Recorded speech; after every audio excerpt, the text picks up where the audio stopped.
অত্যন্ত দয়া করে কোরআনের মজলিসে জান্নাতের বাগানে শরীক হয়ে বসার মতন তৌফিক দান করেছেন। এই জন্যে জবান কোলে উচ্চ কণ্ঠে আল্লাহ পাকের আলিশান দরবারে কালিমাতুর শুকর আদায় করে বলি আলহামদুলিল্লাহ। আজকে কোরআনের মজলিসে আসতে পেরে বসতে পেরে আমরা খুশি না বেজার? একটু যখন খুশি না বেজার? এই কোরআনের মজলিসে জান্নাতের বাগানে আমাদের নিজস্ব শক্তির মাধ্যমে আসতে পারি নাই। এক মহাশক্তি মহান আল্লাহ আমাদেরকে এই বাগানে আসার মতন তৌফিক দান করছেন। কথা ঠিক না? যদি নিজের শক্তিতে আসা যাইতো তাহলে আমাদের চাইতে আরো বড় শক্তিশালীটা এখনো রাস্তায় ঘুরতেছে। ঠিক আছে না? আল্লাহ পাক যে আমাদেরকে কোরআনের মজলিসের জন্য কবুল করেছেন, এই জন্যে উচ্চ কণ্ঠে আবারও বলি আলহামদুলিল্লাহ। আপনারা হযরতের জবান থেকে অত্যন্ত মূল্যবান আলোচনা শুনতেছিলেন। এখন আমি আপনাদের সামনে কোরআনুল কারীমের সূরাতুন নিসার ৩৬ নম্বর আয়াতের প্রথম অংশ তেলাওয়াত করেছি। এই আয়াতকে সামনে রেখে সংক্ষিপ্তভাবে কিছু আলোচনা করব। আল্লাহ পাক যেন আমাকে ইখলাসের সাথে কথা বলার এবং সকলকে মনোযোগ সহকারে আমলের নিয়তে কথাগুলো শোনার জন্য তৌফিক দান করে সকলে বলি আমিন। শেষ পর্যন্ত বসে থাকার মতো ইচ্ছা আছে তো? শেষ মুনাজাত এমনও হতে পারে আজকের এই দোয়ার মাধ্যমে মহান আল্লাহ আমাদের জীবনের সব গুনাহ মাফ কইরা আল্লাহর বন্ধু বানাতে পারেন। এমনও হতে পারে এই মুনাজাত জীবনের শেষ মুনাজাত। তাই আমরা মুনাজাতের শরীক হয়ে বাসায় ফিরবো বলে ইনশাআল্লাহ। আমি যে আয়াতের অংশ তেলাওয়াত করেছি, এই আয়াতের অংশে মহান আল্লাহ দুইটা কথা তুলে ধরেছেন। প্রথম কথা হইল মানুষের কাছে আল্লাহর কি পাওনা। দ্বিতীয় কথা হইল সন্তানের কাছে মা বাবার কি পাওনা। মানুষের কাছে আল্লাহর পাওনা আছে, আল্লাহর কাছেও মানুষের পাওনা আছে। সন্তানের কাছে মা বাবার পাওনা আছে, মা বাবার কাছেও সন্তানের পাওনা আছে। উস্তাদের কাছে ছাত্রের পাওনা আছে, ছাত্রের কাছেও উস্তাদের পাওনা আছে। জনগণের কাছে সরকারের পাওনা আছে, সরকারের কাছেও জনগণের পাওনা আছে। যখনই পাওনা হক অধিকার আদায় হয় না, তখনই গড়ে সমাজে রাষ্ট্রে সব জায়গায় অশান্তি সৃষ্টি হয়। আজকে গোটা বিশ্বের দিকে তাকিয়ে দেখুন, বিশ্বের কোথাও শান্তি নাই। বোঝা যায় শান্তি কোনো ব্যক্তির নাম ছিল, ওই ব্যক্তি মারা গেছে, এখন খুঁজে পাওয়া দিতেছে না। কথা ঠিক না? গাড়ির মধ্যে লাগছে দুইজনে ঝগড়া, ঘুষি মাইরা নাক সাফা করে বলাইছে। কি নিয়া? ফাঁসের লোকে বিড়ি টানতেছে। তো এই বদলকে করে বাইরে আমি জীবনও বিড়ি মুখো নিছি না, তুমি খাইও না। তুমি যে এরকম চৌরাস্তা থেকে কোনো বাড়ি গিয়ে 10 টাকা দিবা, আমিও তো দিব। তো আমি 2 মাস সালের সমস্যা কি? এই বেটা হইল তোমার দুমার তোমার সিটের মধ্যে রাখো, এদিকে আইলে একটা দোষী দিব। কথা কোন ঠিক না? এই যে ঘুষি দিল কেন?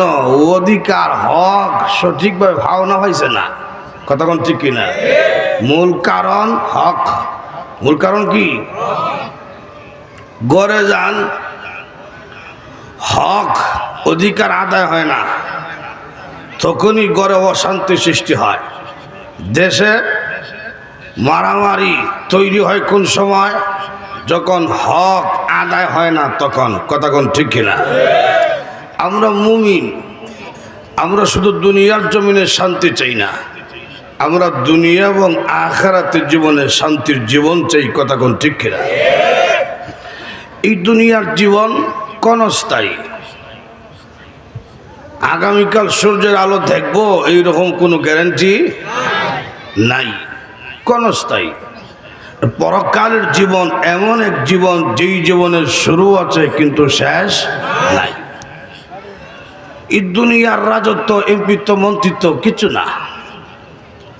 যে ডাইলদা রাত্রে ভাত খাইছে হেও যেমন রাত্রে তা ঘুমাইব, রোজ দেখাইল ঘুমাইব, ঠিক না?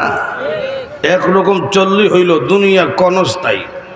আল্লাহ কোরআনে বলছেন, قل متاع الدنيا قليل।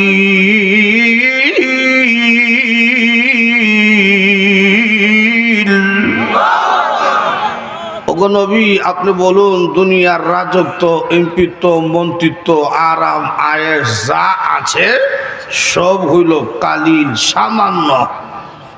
কি পরিমাণ সামান্য? সকালে বেটা মন্ত্রী ছিল, বিকালে দেখা যায় বুরকা হইয়া বাগতাছে। কথা ঠিক না? এটাই সামান্য। আপনারা মনে করতে পারেন হুজুর দুনিয়া কিচ্ছু না, মানে এই যে বউ বাচ্চা যা দেখতেছেন, বাড়ি গাড়ি সব হইল দুঃখা। হযরত আলী রাদিয়াল্লাহু আনহু বলেন, দুনিয়াবাসী ঘুমাইয়া আছে, কবরে গেলে জাগ্রত হবে। সুবহানাল্লাহ জুড়ে বল। এটা এমনি বুঝবেন না, তানবী রহমতুল্লাহ আলাইহি দৃষ্টান্ত দিয়া বুঝাইছেন যে এক ব্যক্তি ভাঙ্গা কাঠের মধ্যে ঘুমাইছে। ভাঙ্গা কাঠের মধ্যে ঘুমাইয়া স্বপ্নে দেখতেছে এই ঘুরা গাজীপুরের মধ্যে সবচেয়ে সুন্দর হয়েছে মাইয়া, মহিলাটা এটারে বিয়া করছে। স্বপ্নে দেখতেছে সুন্দর একটা 3 তলা বাড়ি বানাইছে। বিয়ার বছর 1.5 বছর পরই একটা ছেলে সুন্দর জন্মগ্রহণ করছে। ছেলেটা কিছু বড় হয়েছে, ডাইনিং টেবিলের মধ্যে স্ত্রী উন্নত মানের খাবার পরিবেশন করে রাখছে। স্ত্রী তার সন্তানকেও বলতেছে, তোর আব্বুকে গিয়ে বল আমরা একসাথে খাবার খাবো। তো ছেলেটাকে বলতেছে, আব্বু আম্মু বলছেন আপনি আসেন, একসাথে বসে খাবার খাবে। তো সে অভিমান করে বলতেছে, না আমি খাবো না। তুই কেন আসলে? তোর মা আসবে, তুই আসলে কেন? এই জন্য অভিমান কইরা বলতেছে, না আমি খাবো না, না আমি খাবো না। জি মাত্র বলছে, বাঙ্গা খাটের মধ্যে যে ঘুমে আসছিল লারা যা উঠছে। ঘুম থেকে জাগ্রত উঠে কয়, আমার উন্নত মানের আলম গেল কই? কাঠ 3 তলা বাড়ি কই? এত সুন্দর ওয়াইফ আসিল গেল কই? আমার ছেলেটা কই? ঠিক তেমনি ভাবে হযরত আলী রাদিয়াল্লাহু আনহু বলেন, কবরে যখন একটা মানুষকে দাফন করা হবে, জিন্দা হইয়া দেখবে উন্নত খাট নাই, স্ত্রী নাই, বাচ্চা নাই, দুনিয়ার ধনসম্পদ কিছু নাই, আমি মাটির বিছানার মধ্যে শুয়ে আছি। কথা কোন ঠিক না? দুনিয়া হলো ক্ষণস্থায়ী। যদি পরকালে স্থায়ী জীবনের শান্তি এবং জাহান্নাম থেকে মুক্তির জীবন পেতে চাও, 1 নম্বর হইল আল্লাহর পাওনা আদায় করতে হবে। কথা কোন ঠিক না? কার পাওনা? আর জোরে কোন কার পাওনা? আল্লাহর পাওনাটা কি? আল্লাহ পাক প্রথম অংশে বলছেন, ওয়া'বুদুল্লাহা ওয়া লা তুশরিকু বিহি শাইআ।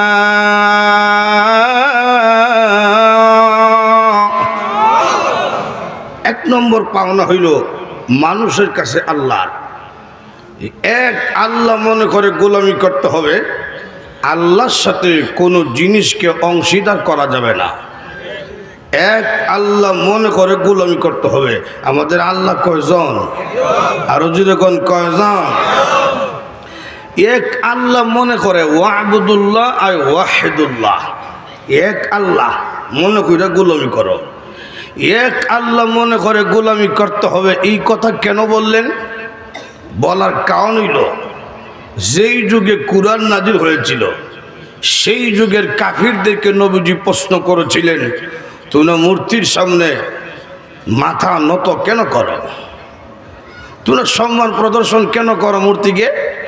ওরা জবাব দেয়, আল্লাহ যে একজন আছে এটা আমরা বুঝি, কিন্তু বিশাল পৃথিবী, একা আল্লাহ কিভাবে কন্ট্রোল করবে? একা তো পারবে না। এই জন্য এই মূর্তিরাকে আমরা সম্মান এই জন্য করি, এই মূর্তিরা আল্লাহকে সহযোগিতা করে। মূর্তির কোনো ক্ষমতা আছে?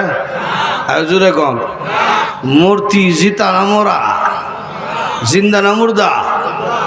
এটা মর্ত গীতা জীবন, তাহলে মর্ত জীবন উদ্রি নাই। কথা কোন ঠিক কিনা? আল্লাহ কুরআনে বলছেন আমওয়াতুন গায়রু আহইয়া,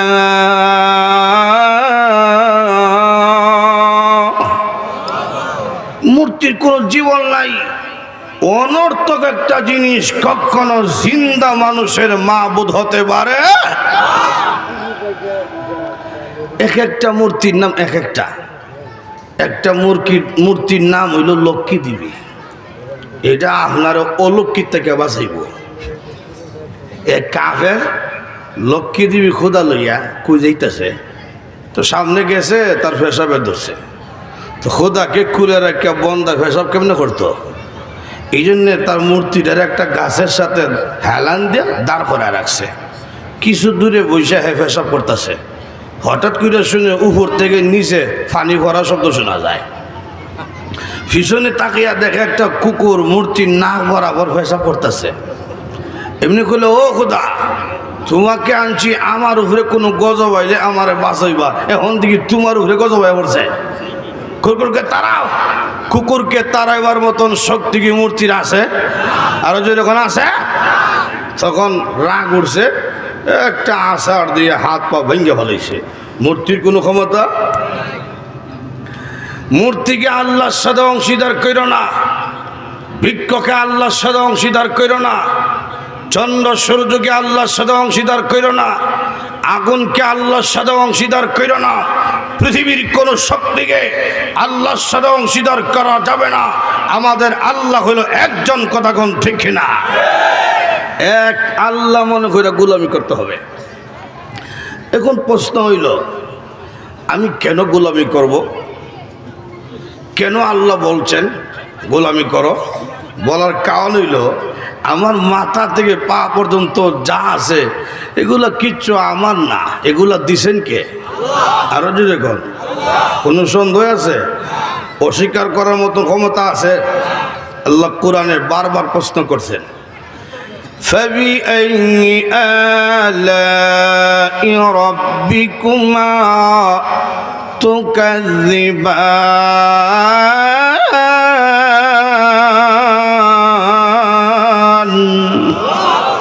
এই মানব এবং জিন জাতি, কোন জিনিসকে, কোন নিয়ামতকে তোমরা অস্বীকার করতে পারবে? একটা নিয়ামতকে অস্বীকার করার মতন ক্ষমতা পৃথিবীর কারো নাই। মাথা থেকে পা পর্যন্ত যা আছে সব আমি আল্লাহ দিছি। অনেক এমপি মন্ত্রী জনগণকে দেয় রডের বদলা বাঁশ। কথা ঠিক না? আল্লাহ কয় আমি রডের বদলা বাঁশ দেই নাই, দিছি এমনভাবে নিয়ামত যেইভাবে দিলে তোমার কল্যাণ হয়, ফায়দা হয়। সুবহানাল্লাহ জুড়ে কর। লক্ষ্য করে দেখেন, হাতের নখ লম্বা হয়, পায়ের নখ লম্বা হয়, প্রতি সপ্তাহ কাটতে হয়। যদি হাত পায়ের নখের মতন মুখের পিঠে দাঁত লম্বা হইতে থাকতো, খুব সুবিধা হইতো। আমরা এই দাঁত তো এই জায়গায় ছিল না, আস্তে আস্তে উঠলো, লম্বা হইলো। এই জায়গায় ব্রেক দিল কেন? এটা কার হুকুম? আরো যেরকম কার হুকুম? ও মানুষ, এইরকম না দিলে তোমার কষ্ট হবে, এই জন্য এমন ভাবে দিছি যেইভাবে দিলে তোমার কল্যাণ হয়। জোরে কোন সুবহানাল্লাহ। চক্ষু দিছেন কে? আল্লাহ প্রশ্ন করতেছেন, আলাম নাজআল লাহু আইনাইন।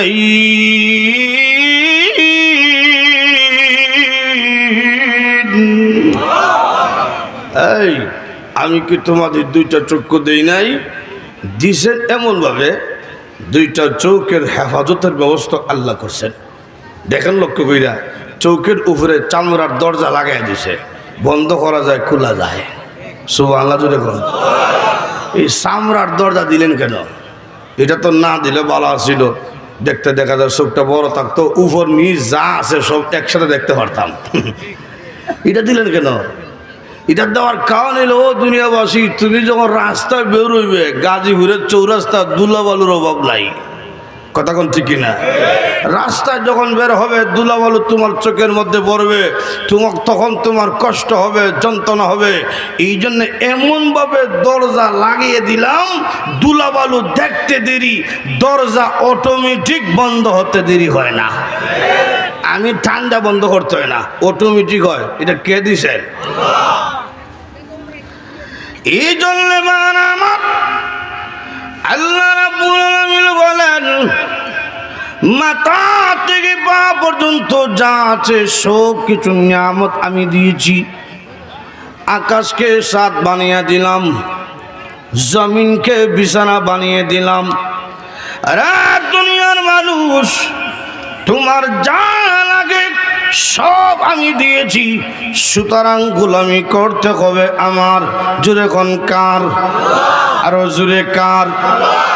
আমি আল্লাহর গোলামি করো, আমার সাথে কোনো জিনিসকে অংশীদার করা যাবে না, শিরক করা যাবে না।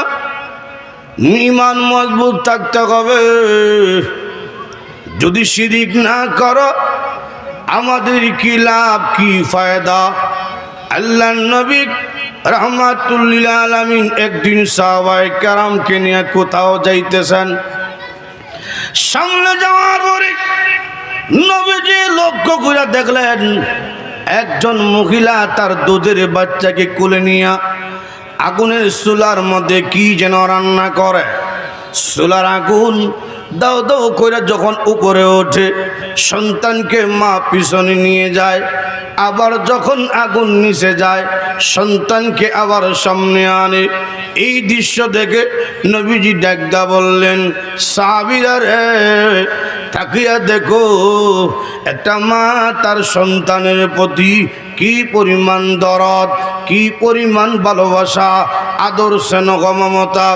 সাধারণ দুনিয়ার গরম সন্তানের শরীরের মধ্যে লেগে যাবে, এই জন্য আগুন উপরে উঠলে মা সন্তানকে পিছনে নিয়ে যায়। ও আমার সাহাবীরা, একটা মা তার সন্তানকে যে পরিমাণ ভালোবাসে, আল্লাহ রাব্বুল আলামিন তার বান্দা বান্দিকে মার চাইতে আরো কোটি কোটি গুণ বেশি ভালোবাসে। মহিলা কথাটা শুনেছি, মহিলা নবীজি দরবারে গেল, গিয়া আল্লাহর নবী রাহমাতুল লিল আলামিনকে প্রশ্ন করলো, আল্লাহর নবী গো, আপনারা যে বললেন মার চাইতে আল্লাহর দয়া মায়া কোটি কোটি গুণ বেশি, আমি জানতে চাই দুনিয়ার জমিনে এমন কোন মা কি আছে গো যে মা হইয়া তার সন্তানকে আগুনের চুলার মধ্যে জ্বালাতে পারে? নবীজি বললেন, না গো, মা কোনোদিন পারে না গো তার সন্তানকে নিজের হাতে আগুনের চুলায় জ্বালাইতে। ও নবী, মা যদি পারে না তার সন্তানকে আগুনে জ্বালাইতে, আল্লাহ রাব্বুল আলামিন এত দয়ালু হইয়া, রহমানুর রহিম হইয়া তার বান্দা বান্দিকে জাহান্নামের চুলায় কেমনে জ্বালাবে? এই প্রশ্নের জবাব আপনি দিন। নবীজি আকাশের দিকে তাকাইয়া চোখের পানি ছেড়ে ছেড়ে কান্দেন, ও খোদা, এর জবাব তো আমার কাছে নাই, এই জবাব তুমি দিতে হয়। মা পারে না সন্তানকে আগুনে জ্বালাইতে, যেহেতু সন্তানের প্রতি মার দয়া মায়া বেশি। তুমি যদি মার চাইতে কোটি কোটি গুণ বেশি দয়ালু হও, তুমি কেমনে জ্বালাইবে?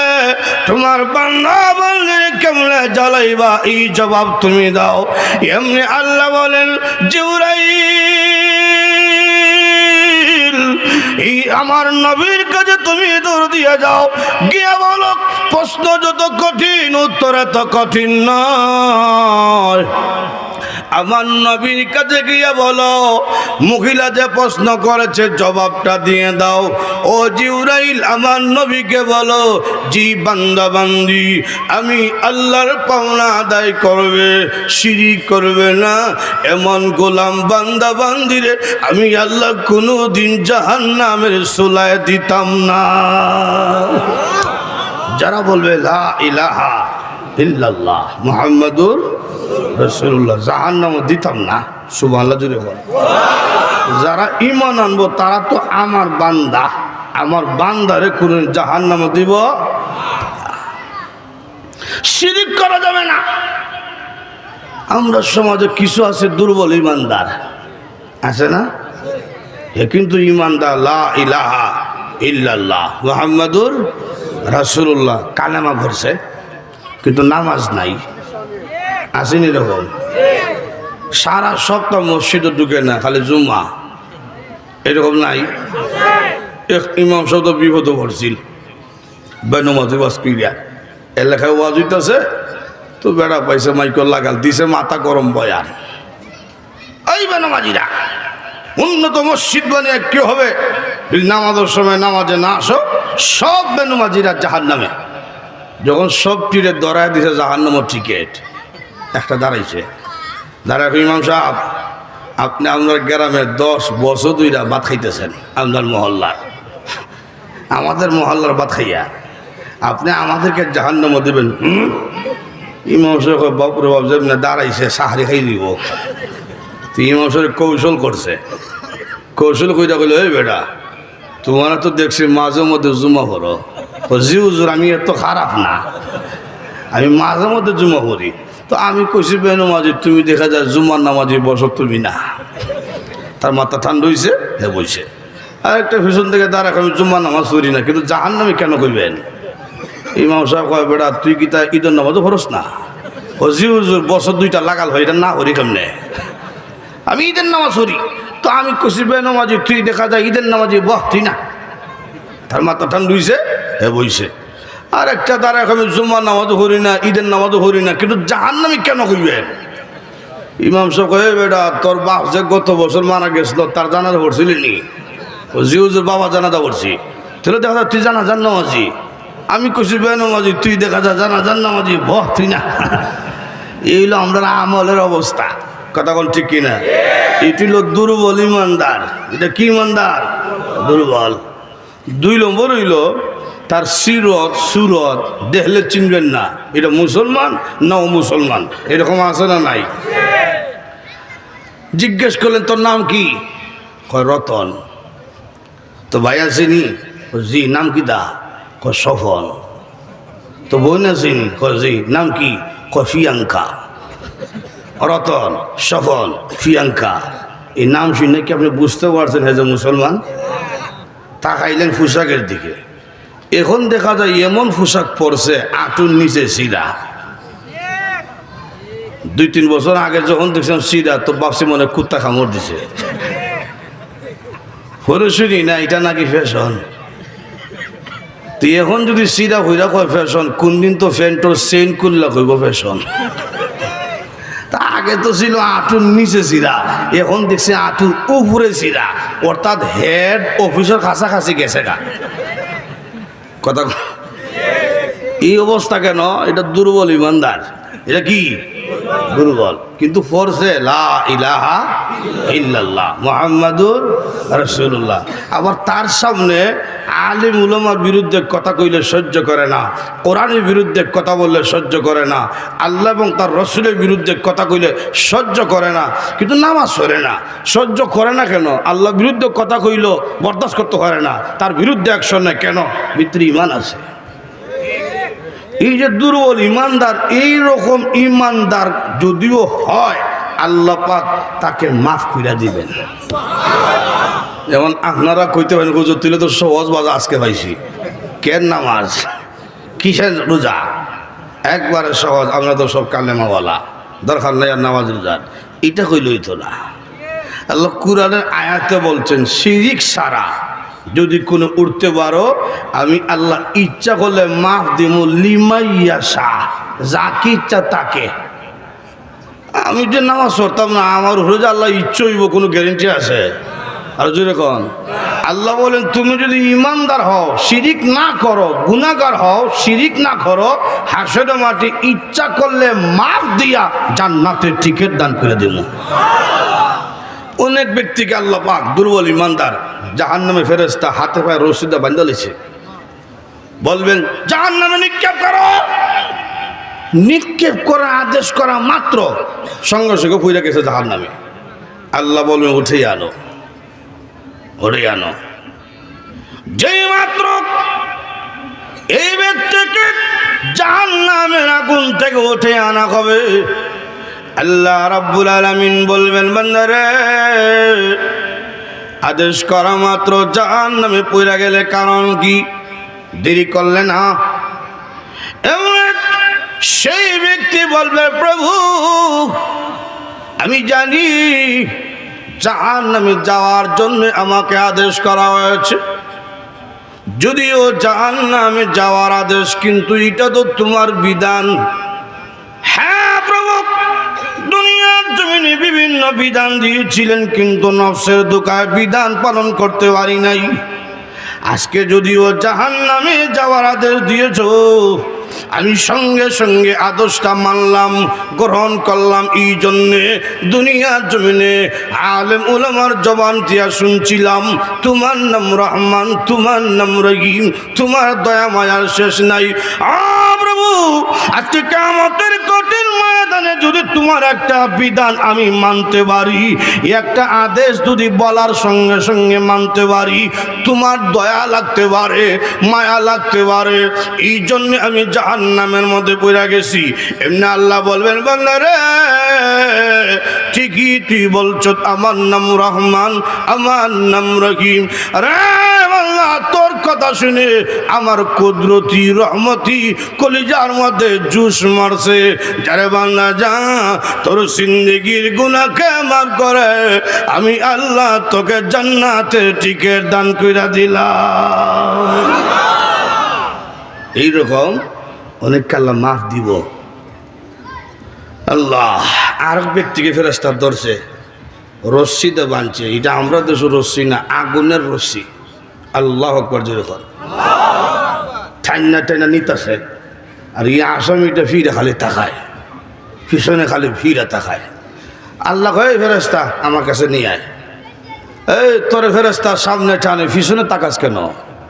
আল্লাহ আমি তো আসামি, আমার পুরা চেহারার মধ্যে পেরেশানির ভাব, দুঃখের চাপ।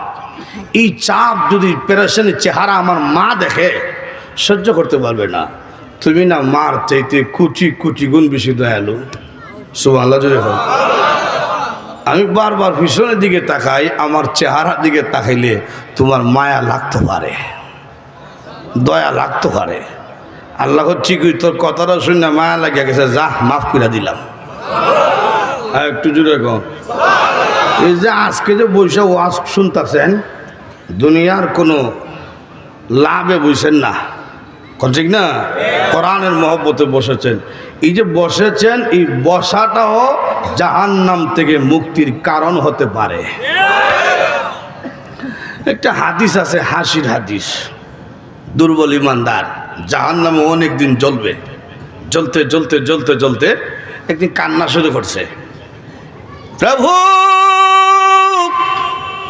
দুনিয়ার জমিনে শুনেছিলাম তোমার নাম রহমান, তোমার নাম রহিম, তোমার নাকি দয়া মায়ার শেষ নাই। আল্লাহ আর কতকাল আমি জাহান্নামে জ্বলব? হ্যাঁ প্রভু, আমি যদিও দুর্বল ইমানদার, আমার সাথে আর দুর্বল ইমানদার কেউ নাই। তারা সব আস্তে আস্তে মুক্তি পাইয়া জান্নাতের মধ্যে চলে গেছে। প্রভু গো, এখন যারা জাহান্নামে আছে সব হলো কাফের মুনাফিক। এদের সাথে জ্বলতে আমার লজ্জা লাগে। হ্যাঁ প্রভু, আমাকে দয়া করে জাহান্নামের আগুন থেকে উঠিয়া জাহান্নামের বাহিরে গেইটে ফালাইয়া রাখিয়া দাও। আল্লাহ বলবেন বান্দারে আর কিছু লাগবে নি? বল না গো প্রভু, আমার আর কিছু লাগবে না। আল্লাহ রাব্বুল আলামিন বলবেন বান্দারে তোমার দরখাস্ত আমি আল্লাহ কবুল কইরা নিলাম। এই ফেরেশতা আমার বান্দাকে দইরা উঠাও, বাহিরে না রাখো। কিছুদিন থাকছে, সামনে তাকিয়ে দেখে বিশাল বড় একটা বৃক্ষ দেখা যায়। ডাক দেখো, আল্লাহ বলছিলাম চাইতাম না, এর হরো চাইতাছি, তুমি তো মার চাইতে কুচি কুচি গুণ বেশি দয়ালু। সুবহানাল্লাহ জুড়ে বল। আল্লাহ জান্নাত চাইমু, এই মজবুত ইমান আমার নাই, জান্নাত চাইতাম না, এই যে একটা বৃক্ষ দেখা যায়, বৃক্ষের ছায়ার নিচে রাখা দাও না মারে, আল্লাহ কয় আর কিছু লাগবো নি? না, লাগতো না। এই ফেরেশতা আমার বান্দারে গাছের ছায়ার নিচে নিয়ে আসো। সুবহানাল্লাহ জুড়ে কর। কিছুদিন ছায়ার নিচে থাকছে, জান্নাতের গেটের দিকে তার নজর পড়ছে। আল্লাহ, জান্নাত লাগতো না, জান্নাতের গেটের সামনে আমার ভালো রেখা দাও। আল্লাহ আর কিছু লাগবো নি? না, লাগতো না। আল্লাহর ইচ্ছে হইল তারে জান্নাত দিলেই তো, আর তার মনে মনে ধারণা চাইলে দিত না, তো আমি চাইতাম না, আস্তে আস্তে আগাইতে থাকি। সুবহানাল্লাহ জুড়ে কর। গেছে গা জান্নাতের গেটের সামনে। রাসূল বলেন জান্নাতের বাহির থেকে ভিতর দেখা যায়। সুবহানাল্লাহ জুড়ে কর।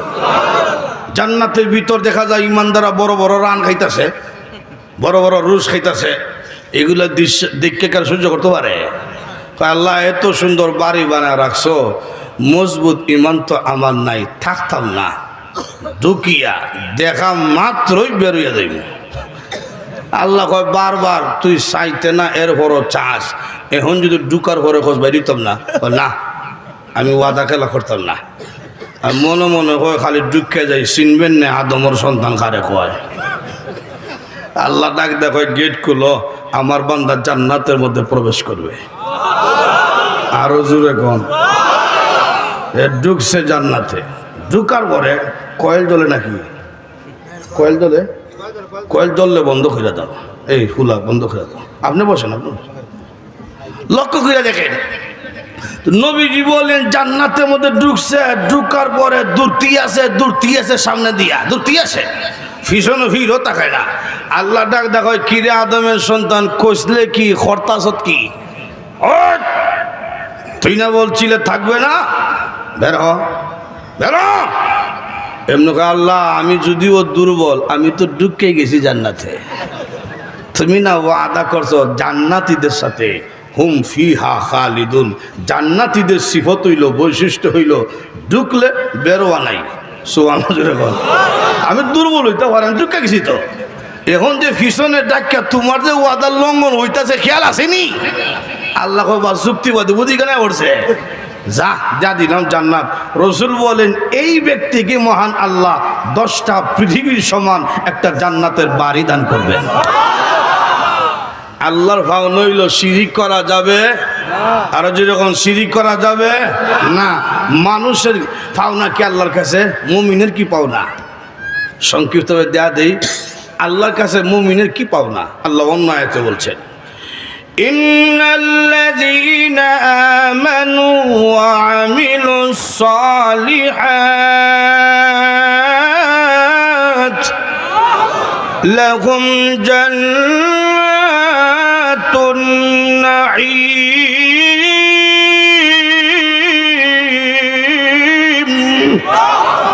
নিশ্চয়ই যারা আল্লাহর পাওনা আদায় করবে, ঈমান আনবে, শিরিক করবে না, নেক আমল করবে, এমন বান্দা বান্দীকে মহান আল্লাহ নিয়ামতে ভরা জান্নাত দান করবেন।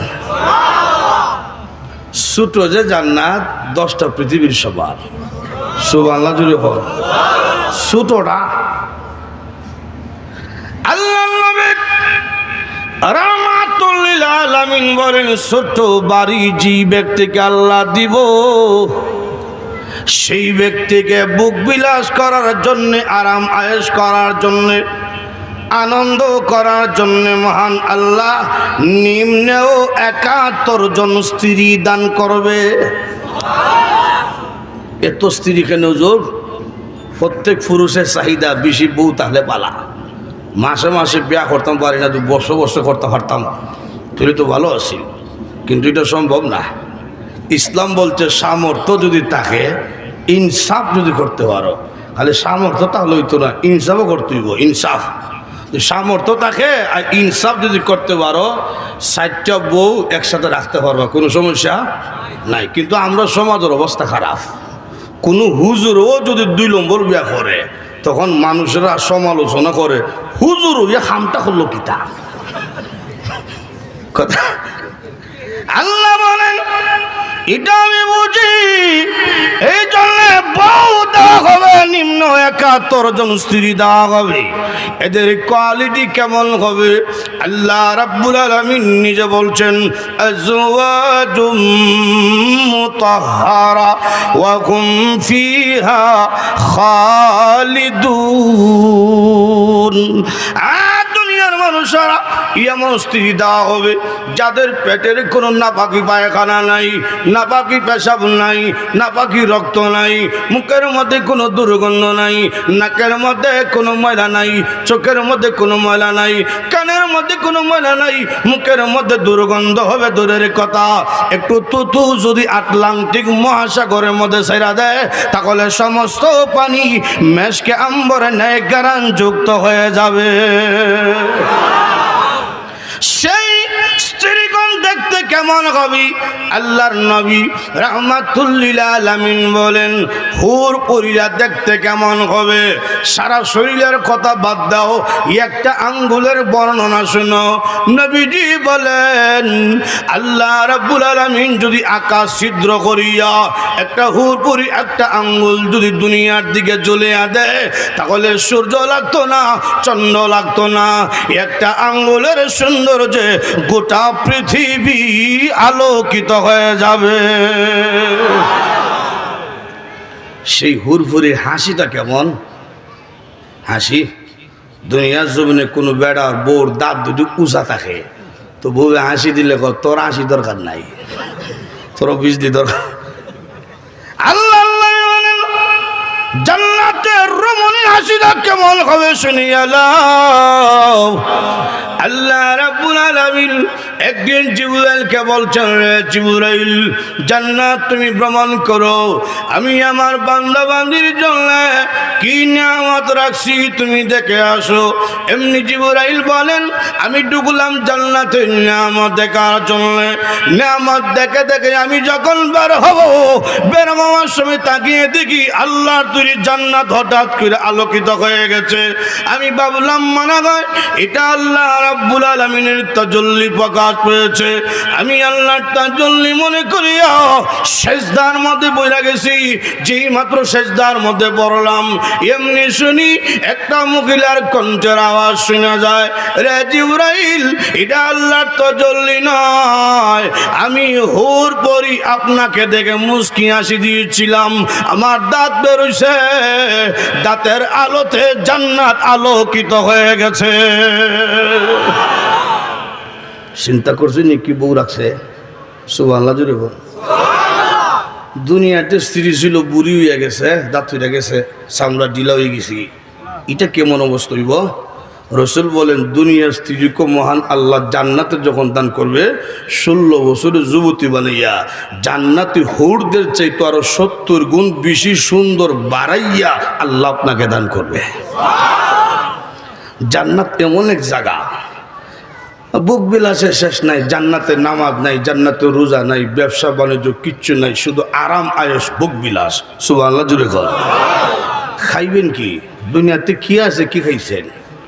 দুনিয়ার নাস্তা হইল খাটা টুস আর মুড়ি আর লাল চা, আর কিতা আছে? উন্নত গেলে নুডুস বুডুস ফাওরা সারা সেমাই, আর কিতা? কথা ঠিক না?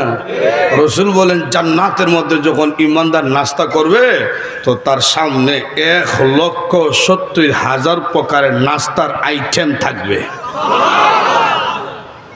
কি খাইবেন?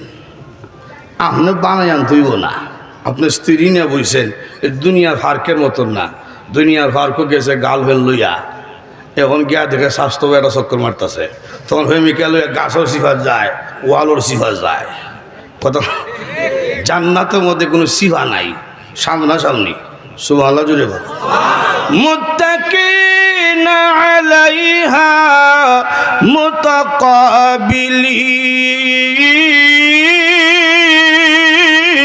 মুতাকাবিলিন। মুত্তাকিনটা সামনে সামনে বইছে বউ লইয়া। এখন আপনি ওয়াইফ লিয়া যখন বইছেন, গল্প করতেছেন, প্রেম প্রীতি গল্প, তখন তো কফি খাইলে ভালো আসিল, নাস্তা খাইলে ভালো আসিল। এখন এত মজার গল্প রাখিয়া ওয়াইফে কেমনে নাস্তা বানাইতো? আল্লাহ তোমার গল্প কোনো ডিস্টার্ব হইতো না, সমস্যা হইতো না, তোমার চাকর চাকরানি 70,000 থাকবে। আর একটু জোরে গল। ইয়াতুফু আলাইহিম উলদান মুখাল্লাদুন।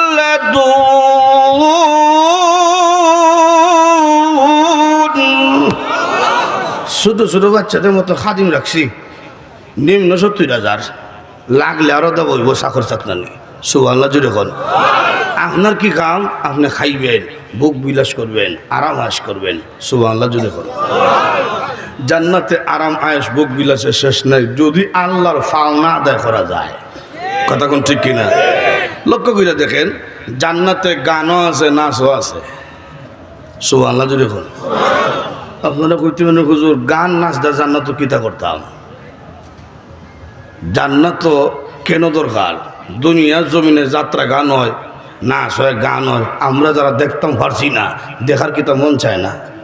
আপনারা নাও চাইতে পারে, আমার চায়, যাইতাম তো পারি না আল্লাহর ভয়ে। কথা কোন ঠিক না?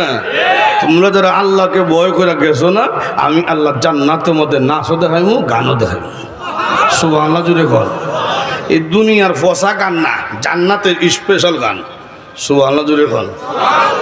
দুনিয়ার পচা গান মানে এই ফসা যায়, থাকে না বেশি মজা। একসময় শুনছি হাটে ঘাটে দোকান হতো গান শোনা যাইত, বন্ধু আমার বাড়ির সামনে দিয়ে বউ লইয়া হাঁটতে যায়, বুকটা আমার হাঁটতে যায়। এখন এই গানের মজা আসেনি, ফসা গেছে। এরপরে শুনলাম চাইলাম যারে ভাইলাম না তারে, এখন এটাও নাই। এরপরে শুনলাম কল্যাবীতে গাইতার আমুদ ধরে, এখন এটাও নাই। এরপরে শুনলাম ফতিরের জায়গা থেকে তোমার আশায়, এখন এটাও নাই। এরপরে শুনলাম মধু হই হই বিষ খাওয়াইলা, এখন এটাও নাই, হুসা গেছে। কথা ঠিক না? বছর 2 বছর আগে একটা গান আইছিল, যেদিকে যাই এদিকে শুনি খাসা বাদাম, এখন এটাও নাই, হুসা গেছে। কথা ঠিক না? রাসূল বলেন জান্নাতের হুরহুরিরা যখন গান গাওয়া শুরু করবে, হাজার হাজার বছর চলতেই থাকবে। সুবহানাল্লাহ জুড়ে কর। জান্নাতের গান, এটা আমার কথা না, রাসূল নিজে বলছেন, মিশকাত শরীফ হাদিসে উল্লেখ করেছে। রাসূল বলেন নাহনুল খালিদাতু ফালা নাবিদু ওয়া নাহনুন নাইমাতু ফালা নাবআসু ওয়া নাহনুর রাজিয়াতু ফালা নাসখাতু তুবা লিমান কানা লানা ওয়া কুন্না লাহু। জোরে কোন সুবহানাল্লাহ। হুরহুরিরা নাচতে থাকবো, গাইতে থাকবো, আর গান গায়া গায়া কইব আমরা কোনোদিন মরতাম না, বৃদ্ধ হইতাম না, সবসময় 16 বছর যুবতী থাকবো, কোনো সময় তোমরা রাগ করতাম না, আমরা মতো সুন্দর বউ হইয়া তোমাদের জীবন ধন্য, তোমাদের মতো সুন্দর জামাই হইয়া আমাদের জীবনও ধন্য। আপনারা বলতে পারেন হুরহুরির সুন্দর, এটা বুঝলাম, আমরা কেমনে সুন্দর? জান্নাতে গেলে এই খালা হেটমুডা থাকতাম না। সুবহানাল্লাহ জুড়ে। প্রত্যেক পুরুষকে মহান আল্লাহ ইউসুফ পয়গম্বরের মতন সুন্দর চেহারা দান করবে। আর বডিটা, শরীর 60 হাত অথবা 120 হাত লম্বা। সুবহানাল্লাহ জুড়ে। বুকের যে সিনাটা, এটা 7.5 হাত। এত বড় কেন হুজুর? এই বেড়াটা বাড়ি হয়েছে 10টা পৃথিবীর সবার, এই 3.5 তুলে চলবো। 2 নম্বর হইল জান্নাতে কিচ্ছু ছোট নাই। জান্নাতের একটা বড়ই থাকবো 12 মন ওজনের বড়ই।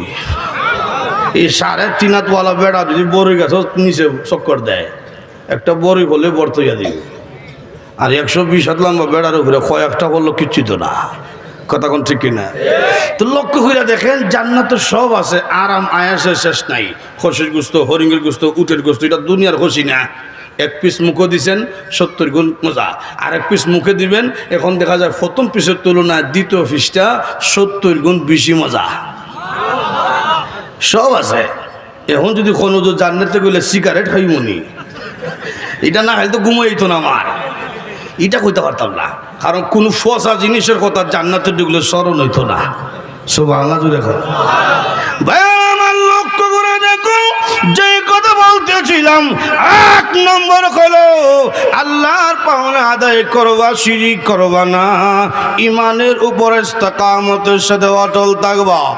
মানুষের পাওনা আল্লাহর কাছে হইল অনন্তকালের জন্য জান্নাত দেওয়া হবে ইমানদারদেরকে।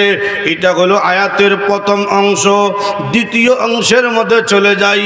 আল্লাহ রাব্বুল আলামিন বলেন ওয়া বিল ওয়ালিদাইনি ইহসানা। দ্বিতীয় অংশে আল্লাহ রাব্বুল আলামিন বলেন দুনিয়ার মানুষেরা রে, ও সন্তানরা, তোমাদের কাছে তোমাদের মা বাবার পাওনা হইল, ও সন্তানরা তোমাদের মা বাবার সাথে সুন্দর ব্যবহার করবা। সুবহানাল্লাহ জোরে বলো। কথাটা বড় গুরুত্বপূর্ণ।